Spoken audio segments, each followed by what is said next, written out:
더불어민주당 이재명 대표의 위증교사 혐의를 무죄로 판단한 1심 재판부는 이 대표가 위증을 하라고 요구한 건 아니라고 했는데요.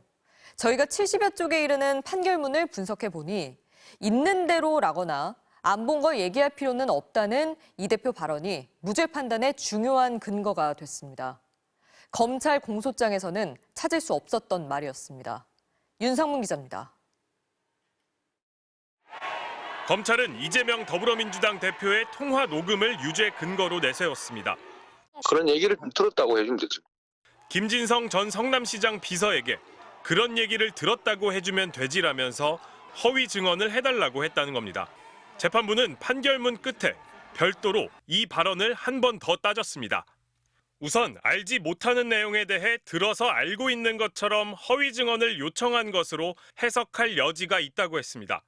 하지만 이 대표의 다른 발언들에도 주목했습니다. 그냥 있는 대로 뭐 어차피 세월은 다 지났잖아요.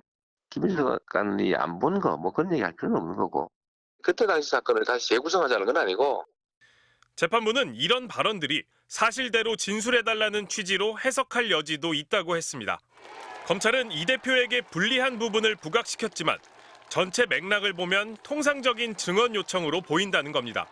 재판부는 이 대표가 김 전 비서에게 건넨 변론 요지서에 대해서도 별도로 한 번 더 따졌습니다.